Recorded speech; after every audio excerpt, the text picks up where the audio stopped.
The $18,000 disaster. Toyota's Tundra engines are dying at 50,000 miles, bearing shredded turbos, grenading $18,000 repair bills. For decades, Toyota meant reliability. Now, their twin-turbo Versex is a ticking time bomb. But I got the inside story on the 2027 fix.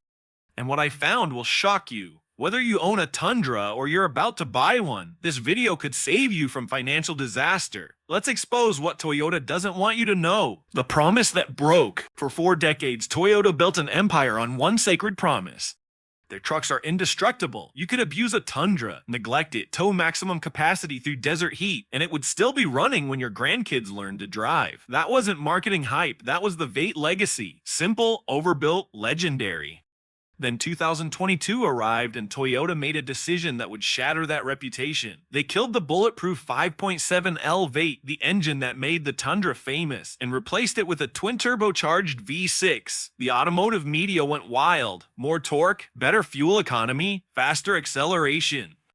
Toyota called it the future of truck performance. Dealers couldn't keep them on the lot, but within 18 months, the nightmare began. When engines started dying, real owner horror stories. Owners started reporting catastrophic engine failures at shockingly low mileage. We're talking 30,000 miles, 40,000 mies. Trucks that should have been barely broken in were dying on the side of the highway. Metallic knocking sounds that got louder every day. Oil pressure warnings flashing during towing. Engines seizing mid-drive. Towing his boat up a grade when his brand new Tundra just stopped dead. The dealership quoted him $18,000 for a complete engine replacement. Another owner in Colorado. His truck failed at 42,000 mies, under warranty, thankfully, but he was without his truck for 6 weeks. These weren't rare flukes. This was a pattern spreading across the country. And the Toyota faithful, people who bought nothing but Toyotas for generations, felt absolutely betrayed. The forums erupted. Social media exploded. YouTube filled with T-Rone videos showing the carnage inside these engines. And Toyota radio silence. No recalls, no press releases, no acknowledgement, just quiet technical service bulletins buried in dealership systems and whispered conversations between service advisors until now. Inside the failure, what went wrong? So what actually went wrong inside these engines? I spent weeks investigating. I talked to independent mechanics who've torn down failed Tundras.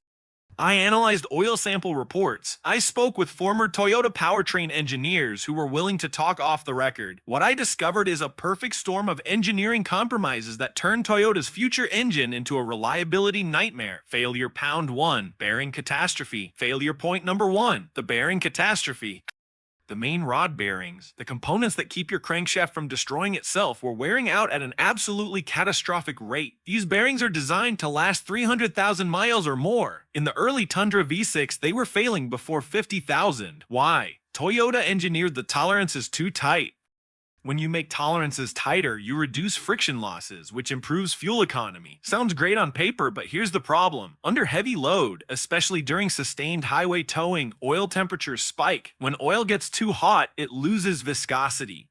The protective film between the bearing surface and the crankshaft breaks down, and suddenly you've got metal grinding directly against metal at thousands of RPM. That's when the knocking starts. That's when the oil pressure drops. That's when your engine dies. I saw photos from an engine builder who tore down a 2023 Tundra with just 47,000 miles. The bearing surfaces looked like they'd survived 200,000 miles of absolute abuse, deep scoring, heat discoloration, material transfer. It was brutal to look at. Failure pound 2, oil starvation under boost. Failure point number 2, oil starvation under boost. Turbocharged engines are absolutely thirsty for oil. They need constant, clean, high-pressure lubrication to survive. The turbos are spinning at over 100,000 rounds per minute, and without proper oil flow, they destroy themselves in minutes. But here's where Toyota's efficiency obsession backfired again. Under high RPM and sustained boost, exactly what happens when you're towing a trailer up a mountain pass, the Tundra's oil system couldn't maintain proper lubrication quality. The oil would aerate, it would literally turn into foam, and foamy oil, it doesn't lubricate anything. It's like trying to protect metal surfaces with soap bubbles. The oil pressure gauge on your dashboard would show normal readings because there was still pressure in the system, but the actual lubrication reaching your bearings was garbage. Multiple Toyota master technicians privately admitted that the early oil control strategies prioritized fuel efficiency over thermal stability. They were trying to squeeze every tenth of a mile per gallon out of the engine, and the lubrication system paid the ultimate price.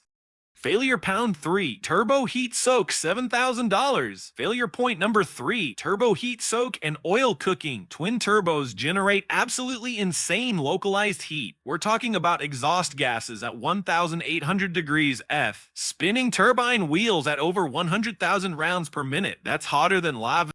That's hot enough to melt aluminum. In the early Tundras, after hard towing sessions, owners would do what everyone does, finish their drive and shut off the engine. Normal behavior, right? But that trapped heat would cook the oil sitting inside the turbo feed lines. Over time, that oil would carbonize, literally turn into hard carbon deposits, and clog the passages. Once those passages get restricted, the turbos don't receive adequate lubrication. Turbo bearing failure follows, and a single turbo replacement, $3,500. Both turbos, you're looking at $7,000 plus labor.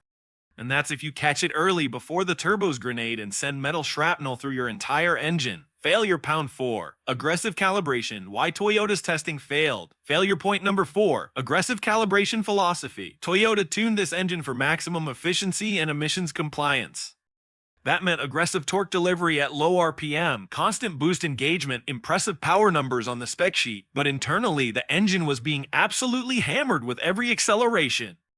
Every time you press the throttle, the turbos spooled hard, boost pressure spiked, cylinder pressures increased dramatically, and all that force transferred through bearings and crank journals that were already operating at the absolute edge of their design limits. One retired Toyota reliability engineer told me something that should terrify every Tundra owner. The engine passed all our durability tests, but our tests didn't match how Americans actually use trucks. Think about that. The gap between controlled laboratory testing and real-world abuse is where these failures lived. Toyota assumed most buyers would treat the Tundra like a commuter vehicle with occasional light towing. Instead, American truck owners used it exactly like they used the old Vate. Maximum payload, maximum towing capacity day after day in brutal conditions. The engine simply wasn't built for that reality. The cover up. What Toyota hid. Here's where the story gets even more disturbing. Toyota knew there were problems early on, and they tried to fix them quietly without admitting anything publicly. Starting in late 2023, dealership technicians started noticing something strange.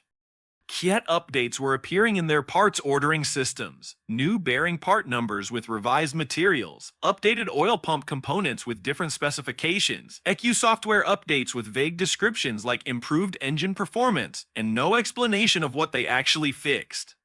I spoke with a master technician at a high-volume Toyota dealership in the Southwest who agreed to talk on condition of anonymity. He told me they were replacing engines under warranty at an alarming rate, far higher than normal, but service advisors were being explicitly instructed not to discuss failure patterns with customers.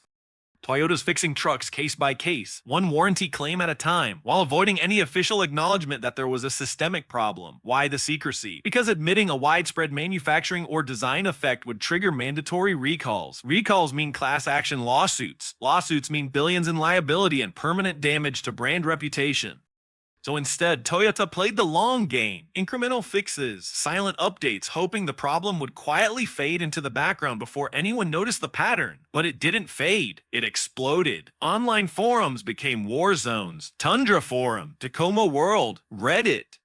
Owners were comparing notes, sharing failure stories, posting photos of destroyed engine internals, and documenting patterns. Independent mechanics started posting detailed Tyrone videos on YouTube. Oil analysis companies noticed alarming trends in their data from Tundra samples. The pressure mounted exponentially. By mid-2024, Toyota faced an continued denying the problem and risk a full-blown PR disaster that could destroy decades of reputation or engineer a comprehensive solution and attempt to rebuild trust. They chose the latter.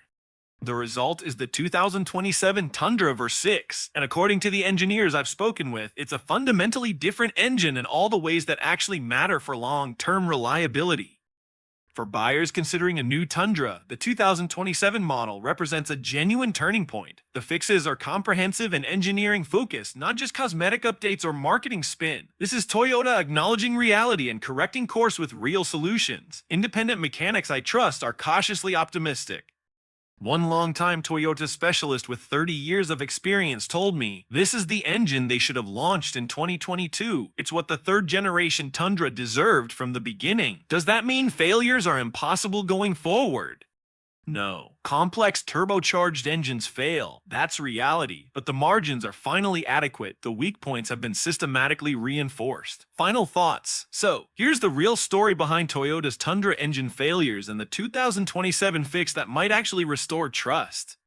Toyota stumbled hard, but they're fighting to earn back their legendary reputation. Will it work? Time will tell. Share your experience in the comments below. And if you enjoyed the content, smash that like button and subscribe for more auto content. Thanks for watching and see you in the next video.